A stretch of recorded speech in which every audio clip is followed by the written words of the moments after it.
Hola, ¿qué tal? ¿Cómo están? Dios les bendiga, hermanos. Vamos a ver nuestro siguiente resumen número 2 de esta segunda semana, el segundo resumen que vamos a ver la clase número 4, 5 y 6. Son 3 clases más que vamos a ver. Espero, hermanos, que ustedes le estén estudiando, estén checando punto por punto de estas clases para que no tengan duda al momento de realizar sus actividades, hacer sus tareas. Las tareas se van a estar pidiendo en base a lo que ustedes han estado viendo, no se va a estar pidiendo de contenidos que no saben, ¿no? Entonces, por eso se les pide que ustedes leen las lecciones, por favor. Entonces, vamos a ver el siguiente libro que continúa acerca de esta materia de bosquejo del Nuevo Testamento.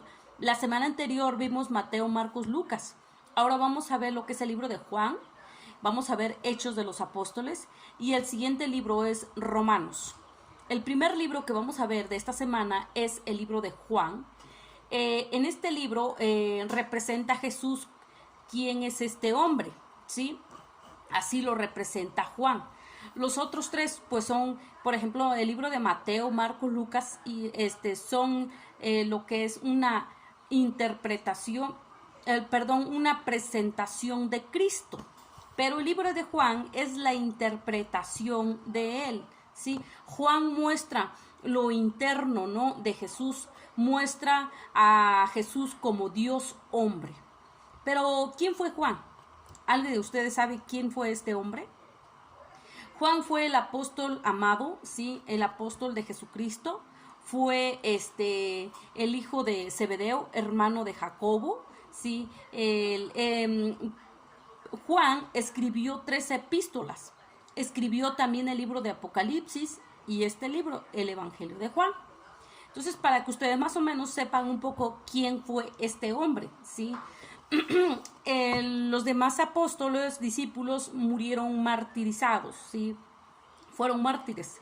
Pero el único que murió de ancianidad, de anciano, de vejez, fue Juan, ¿sí? Este libro nos muestra 4 nombres, ¿sí?, o designaciones del Señor Jesús. Y está hablando acerca de Jesús como verbo, Jesús vida, Jesús hijo y Jesús que fue la luz, Jesús como la luz. Entonces son 4 nombres que designan a Jesús, ¿no? Estos 4 nombres que ustedes lo van a ver más ampliamente en la plataforma. Y también algo muy interesante es que Juan registra 7 señales o milagros que muestran que Jesucristo es el Hijo de Dios.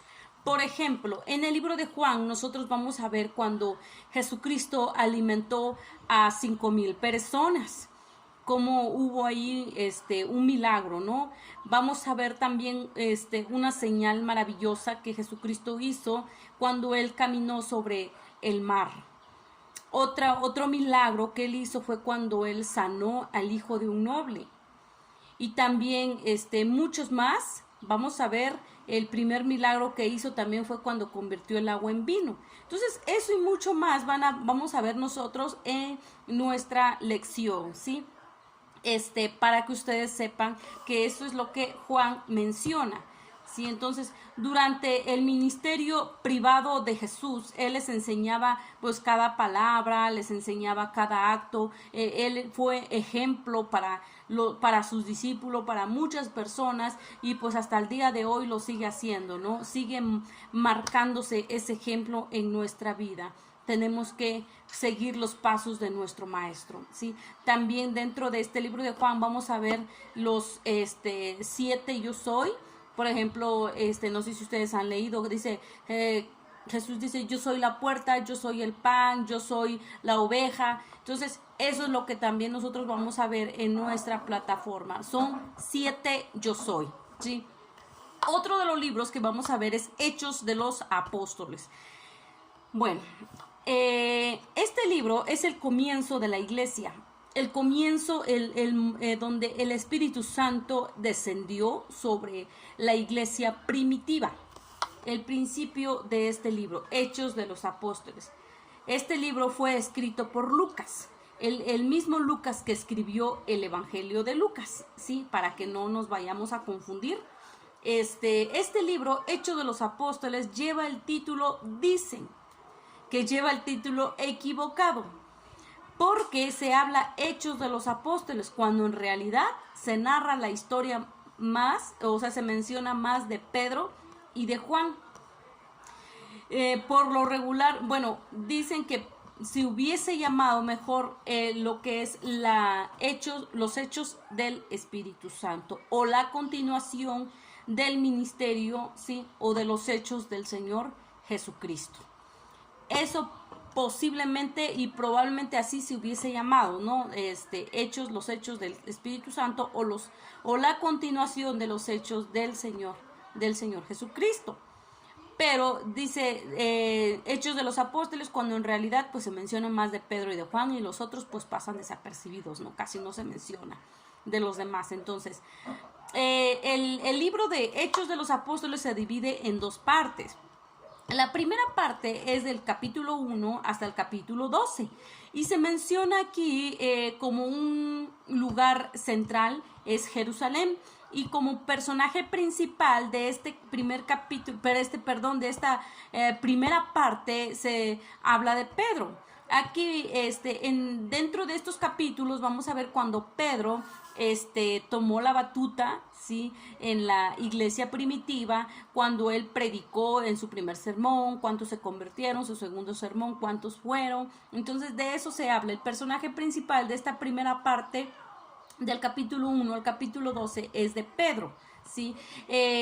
También se habla de que la palabra de Dios, pues, se llevó, ¿no? El evangelio se repartió, fue difundida por toda Jerusalén, Judea, Samaria, ¿sí? Entonces, y por último, pues, Pedro termina siendo encarcelado. Eso es lo que te menciona del 1 al 12. La segunda parte es del 13 al 28. Del capítulo 13 al capítulo 28. Como lugar central menciona Antioquía, y como personaje principal que habla esta segunda parte es de Pablo. Pablo se menciona aquí cuando él inició esto fue después de su conversión, y aquí narra sus viajes, que fue lo que el Espíritu Santo hizo a través de él, ¿no? Y el evangelio se difundió hasta lo último de la tierra, por todo Roma se fue difundida la palabra de Dios. Ustedes saben y deben de saber de que Pablo fue usado para hablarle a los gentiles, ¿sí? Y por último, de igual manera, él fue encarcelado. Entonces, este libro trae una aplicación práctica a nuestra vida. Nos enseña de que pues Dios no mira, ¿no? Que cuánto dinero tienes, de qué familia vienes, de qué clase, ¿no? Social, a lo mejor y tienes 2, 3 profesiones. Dios no mira eso. Dios mira el corazón, la disponibilidad de nosotros. Entonces, así como aquellos hombres que fueron hombres comunes y corrientes, estos discípulos eran pescadores. Dios los eligió para que llevaran su obra, para que llevaran la tarea, para que siguieran compartiendo, ¿no? Gracias a esa persecución, usted y yo conocemos de la palabra de Dios.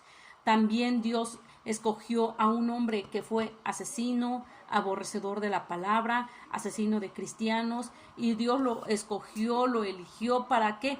Para que fuera el evangelista más grande de ese lugar, el evangelista cristiano más grande de aquella época, e incluso el autor de casi la mitad, ¿no? de los libros del Nuevo Testamento. Entonces, ¿cómo es que Dios usa, ¿no? Cuando en nosotros hay esa disponibilidad, ese corazón sincero de decirle: Señor, yo quiero seguirte, yo quiero servirte, úsame, Señor, aquí estoy. Entonces somos parte también nosotros de llevar la palabra de Dios, ¿sí? Por último, el último libro que vamos a ver es el de Romanos. Justificación es por fe. En este libro vamos a ver nosotros acerca de la justificación, las leyes, la gracia, ¿sí? De eso nos menciona Romanos. Dicen que este libro es el documento humano más poderoso que jamás se había escrito. Dicen que es el oro puro de principio a fin. yo no sé si ustedes ya han estudiado este libro de Romanos. Sí, en este libro pues se encendió el fuego en el corazón de Martín Lutero, un reformador. Él era monje, pero él leyó este libro, estudió este libro de Romanos, y eso fue lo que cautivó su corazón al darse cuenta de la realidad, al darse cuenta de la verdad.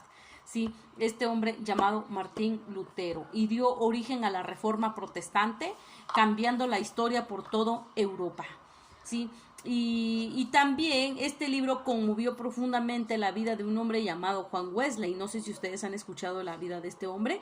También él estudió el libro de Romanos. Este libro fue escrito por Pablo en su tercera visita en Corinto. Sí, él estaba en su tercera visita en ese lugar cuando él escribió esto. Él, pues qué casualidad, él aún no había ido a Roma cuando él ya había escrito esta epístola. El mensaje central de este libro está en Romanos 1:16, que dice: porque no me avergüenzo del evangelio, porque es poder de Dios para salvación a todo aquel que cree. Sí, no debemos de avergonzarnos de la palabra de Dios. Entonces el mensaje central de este libro de Romanos está en 1:16, Romanos 1:16. Ahora, los grandes temas que debemos de considerar de esta epístola son el evangelio, el poder de Dios, la salvación, la justificación de Dios. Son los cuatro grandes temas que vamos a ver también en esta epístola.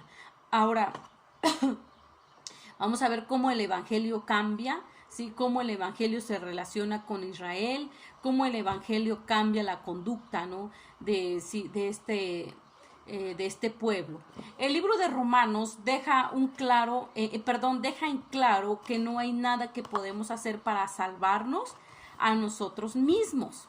¿Sí? No podemos, todo es por gracia, por la misericordia, por la fidelidad de Dios.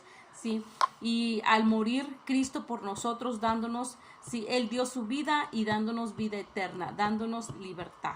¿Sí? Desde el momento en que entregamos nuestra vida, ¿sí? Ya no somos controlados por nuestra naturaleza pecaminosa, sino que ahora somos guiados por el Espíritu de Dios, porque somos un sacrificio, ¿no? Nuestro cuerpo es sacrificio, ofrenda agradable, sacrificio vivo para nuestro Dios. Por eso no debemos de avergonzarnos del evangelio, ¿sí? Porque es poder de Dios para que tú y yo podamos compartir de la palabra de Dios. Aparte, el llevar el evangelio, pues es una gran comisión que se nos fue delegada, ¿no? A cada uno de nosotros. Es la tarea que nosotros tenemos hasta cuando Cristo venga, de compartir su palabra. Entonces, esas son las 3 clases que vamos a ver esta semana. Este es el resumen número 2. Por favor, estudien, hermanos, estudien, y si tienen alguna duda, algún comentario, con mucho gusto estamos para servirle. Muchas gracias, que Dios les bendiga y la paz de Dios sea con cada uno de ustedes. Bendiciones.